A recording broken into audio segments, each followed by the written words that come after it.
আসসালামু আলাইকুম। প্রায় দীর্ঘ 8-10 দিন পর আবার আমার গরুমতি বাগানে আসলাম বাগানের পরিস্থিতি দেখতে আর বাগানে স্প্রে দিতে। তো স্প্রে চলছে আমার ওই সাইডে। তো বাগানে এসে পরিস্থিতি দেখলাম, বাগানের পরিস্থিতি খুব একটা ভালো না, আবার খারাপও না। প্যাকেটের ভিতরে অনেকগুলা আমি পচা আম পেয়েছি, প্যাকেটের ভিতরে অ্যানথ্রাক্সের মতো পচে প্যাকেটে থেকে গেছে, ওগুলো কিছু আম নামাইলাম আমি। আর আপনার হচ্ছে একটা পাকা আম পেলাম, কিছুক্ষণ আগে একটা পাকা আম পেলাম। বাগানে ঘুরলাম, পাকা আমের জন্য বেশি ঘুরছিলাম যে পাকা আম পেকেছে কিনা। তো এবার পাকেনি, একটা পাকা আম পেয়েছি মাত্র। তো দেখবো যে প্যাকেটের ভিতরে আমগুলো কেমন আছে। তো সুইট এখন খুলবে যে প্যাকেটের ভিতরে আমের কালারগুলো কেমন আছে, যে দেখার জন্যে যে কেমন কালার আছে না আছে। আর আম যেটুকু আছে না কেন এখন পর্যন্ত গরমতি আমার ভালো কন্ডিশনে, ভালো ফ্রেশ কন্ডিশনে আছে। এই খুলে একটা প্যাকেট খুলে দেখি, বেশ একটা প্যাকেট খুলে দেখবো মনে করছি।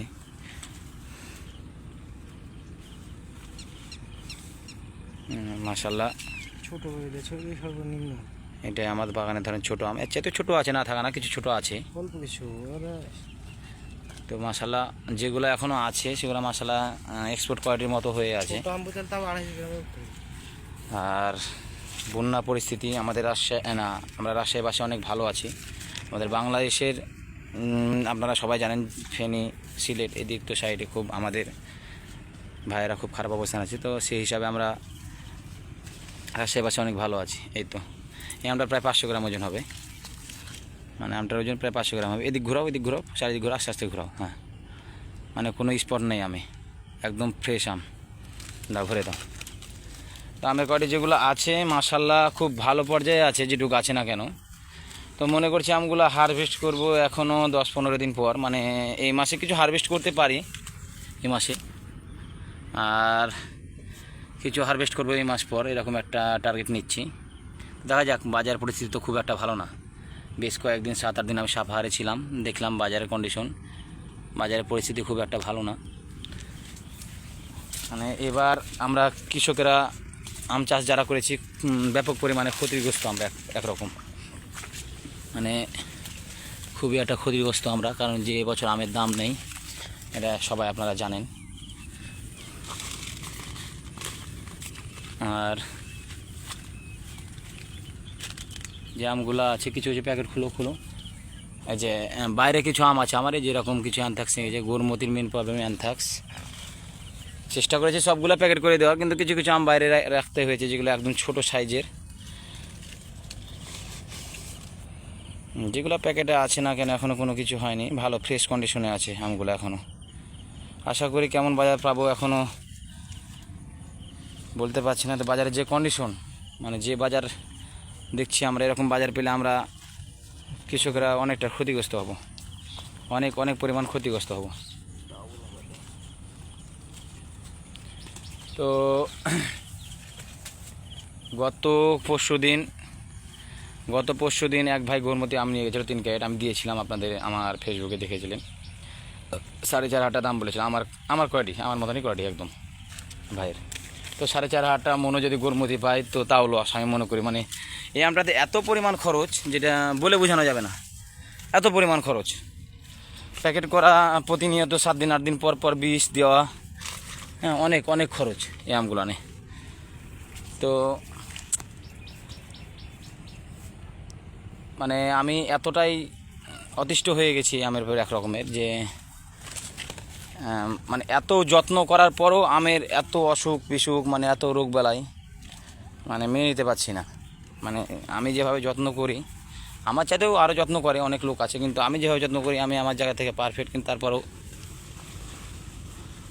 আম এত পরিমাণ নষ্ট হওয়ার জন্য আমার একটু মনটা খারাপ, কারণ অনেক পরিমাণ আম নষ্ট হয়েছে আমার। তো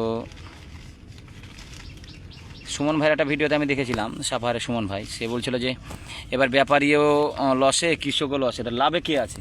আমি একটা কথা বলতে চাই, এবার লাভে আছে একমাত্র কীটনাশক কোম্পানি, কেউ লাভে নাই। লাভে আছে একমাত্র কীটনাশক কোম্পানি, তাদের কোনো লস নেই, তাদের কোনো পরিমাণ লস নেই। এই যে সুইটা একটা আম খুললো, প্যাকেটের আম মাশাআল্লাহ খুব সুন্দর, মানে খুব ভালো পর্যায়ে আছে, মানে খুব ভালো। এটা কোনো দাগ না, এটা এই যে আমের পিছনে এমনি দাগ যেটা হয়ে থাকে ইয়ে না। প্যাকেটের ইয়াতে, ওটা তো। আর আমার স্প্রে চলছে ওদিকে। আম টার্গেট করেছিলাম 60 মণ মতন হবে, তো 60 মণ আম পাবো না আমি। স্প্রে চলছে ওদিকে, আমার ছোট একজন আছে, সেই স্প্রে দিচ্ছে। প্যাকেটের বাইরে যে আমগুলো আছে এগুলোও স্প্রে দিচ্ছি আমি সবগুলাই।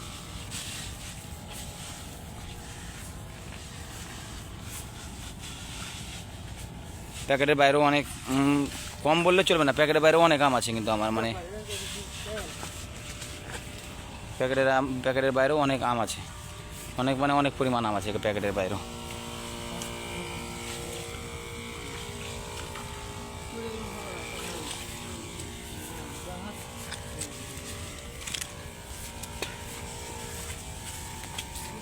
আশা রেখেছি যে আমগুলোর বাজার কেমন পাবো, একটা তো কৃষকের আশা থাকে যে আমের বাজার তো এমনি তো হাই হয়, তো এবছর আমি দেখতে পাচ্ছি না যারা হাই হবে, যেরকম পরিস্থিতি দেখছি।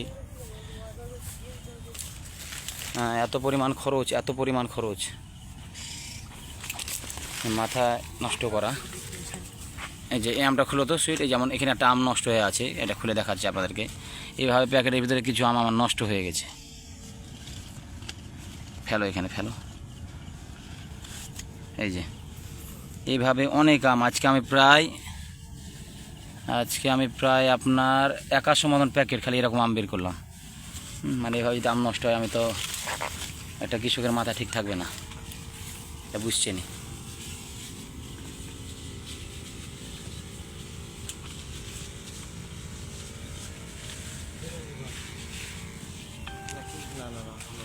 তো ও মুছে না বোটা পড়ে যাবে। ঠিক আছে, সামনে আবার কোনো একটা ভিডিও নিয়ে আসবো বাগানের আমায়, দেখা যাক আল্লাহ কী করে। যাই হোক, আল্লাহর ভালোতে সব কিছু ভালো, এটা হলো কথা। আর প্যাকেটের বাইরেও যে আমগুলো আছে খারাপ নয়, যে অ্যানথাক্সটা ধরেছিল, খুব ভালো একটা ফ্রেশ আম একদম। আসসালামু আলাইকুম।